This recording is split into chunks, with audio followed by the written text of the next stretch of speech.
This Town Died With You by A.J. Spencer. Chapter 1. Justin lay in the darkness of his hangover-induced grave.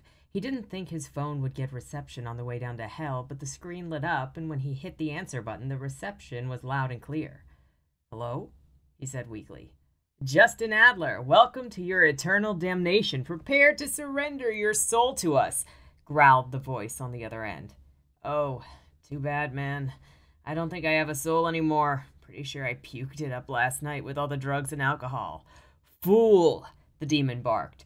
"You will pay for all your sins and reckless behavior. We will fillet your flesh and feast on it using your blood as a fine dripping sauce. Then, when there is nothing left, we will restore your whole and start all over again." Well, that sounds like a lot of fun and everything, but what I think I'll do instead is find out who this is when I sober up and beat the shit out of you," Justin snarked. He was starting to come to, the worst headache he'd ever experienced, and the agitation was pounding away at his head. He knew it was probably Trent getting one of his frat boys to prank call him, and he wanted to make it clear that he was having none of it. He felt victorious now, and there was a lingering silence on the other end. Then there was laughter, sinister, inhuman laughter. Justin wished on everything that this was a fever dream. He wasn't ready to be dead yet. He saved his money. He would get into that school out west and study video game designs if he could just wake up. But the laughter he was hearing was all too real, and he couldn't let this be. In the town where he had been trapped his entire life, he wasn't about to be devoured by some otherworldly entity.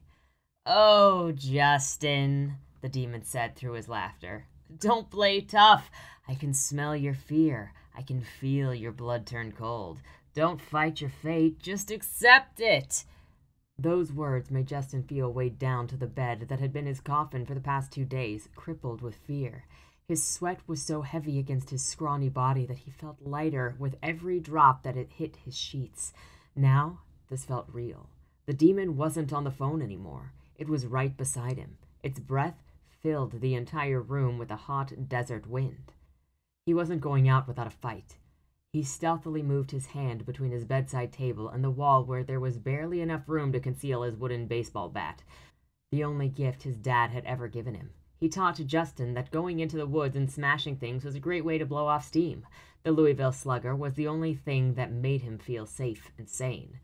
He gripped it as hard as he could and prepared to take his best swing. The creature was so close now that he could feel its leathery skin brush up against him. He waited until its clawed fingers reached his neck to summon his caveman instincts and swung the weapon. His eyes were closed, and he was expecting to miss, then hear the creature laugh at him again. He was shocked when the contact seemed to cause the beast pain. He felt the satisfying impact of the wood bouncing off the demon's solid structure, followed by a very human oof sound. "Ouch, man!" the demon squealed in a voice that was not demon-like at all, and, in fact, very familiar to Justin. "I think you broke my collarbone, dude," the demon moaned. The voice was very human, and even more familiar now. Justin realized he knew who it was. He jumped to his feet and flipped the light switch on, the room filled with a light that made Justin's hangover headache go into overdrive. Next to his bed, curled up in the fetal position, was the confirmation of what he'd already started to piece together.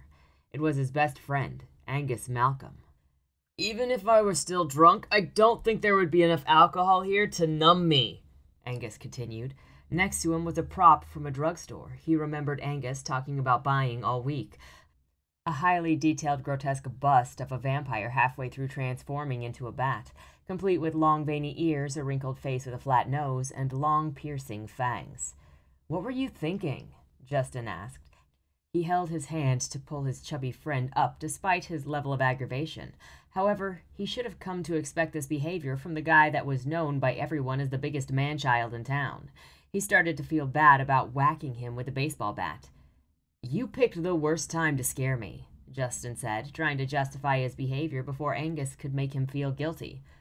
"Dude, it's almost dark. They said you've been up here passed out all day. I thought you would at least be half awake by now and not that gullible," Angus quipped back.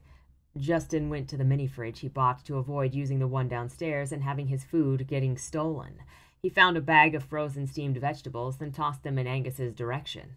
"Catch, asshole," he said, trying to lighten the mood. "Thanks," Angus said sarcastically.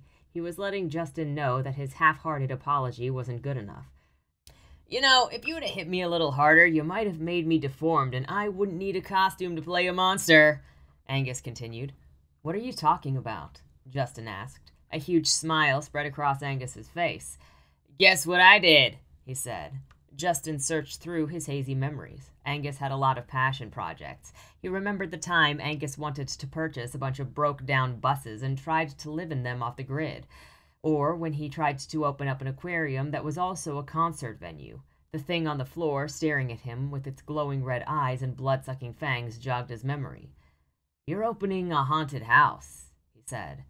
Just when he thought Angus couldn't smile any wider, he did. It also made him realize just how much sobriety made Angus gain weight. Yup, you'll never believe how cheap I got it for either, Angus said. How cheap and where? Justin asked. He hoped Angus hadn't gotten himself into a bad deal. He was notorious for screwing himself over and owing tons of money. For free! Angus exclaimed, throwing his hands up in the air.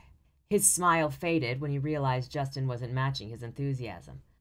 I swear, dude, you know that old crematorium that's been sitting around for the past few years on the backside of where all those hippies moved in? I was walking by it today eating a burrito and ran into the owner. For some odd reason, he looked distressed. His eyes were like wild. He was super spooked. Anyways, I asked him if he ever planned on selling the place. He just told me that if I cleaned the place, restored it myself, and became the primary caretaker, I could have it. You can't tell me that's not awesome. He saw Justin consider the scenario and nod his head. Okay, but there's got to be a catch. I mean, you got to clean up the place. Who knows what's in there? Justin said. I'm going to open up a haunted house. I'll leave most of the stuff there to keep it spooky. Duh, man. Angus rolled his eyes in response. All right, but you've never run any kind of business. You think you're cut out for this? Justin asked. Positive, Angus said with his thumbs up. That's also the reason I came here, though. I knew it, Justin said. Oh, come on. I need you to come over with me tonight to get the keys and check the place out. I think you owe me now after you almost broke my collarbone, Angus said. Justin huffed and rubbed his eyes. All right, man, but we gotta stop so I can get a sports drink or something. I need electrolytes if we're gonna be out all night. Angus agreed, a smug grin crossing his face. That was easier than he had thought. Justin picked whatever clothes were the cleanest on the floor before they headed out. This could be the perfect opportunity for Justin to tell him that he needed a change of scenery if he was going to get his shit together and find some direction in life. He was proud of his friend, and he knew Angus wanted the same for him, but this method was different. Justin didn't want to go to the meetings at the church with no name. He needed to leave, and he needed to get out of the party house where his frat boy roommate threw ragers all day, every day. The music was thumping through the floor as he put his shoes on, and Justin could feel his headache trying to crack his skull open. He was glad to get out of this place tonight.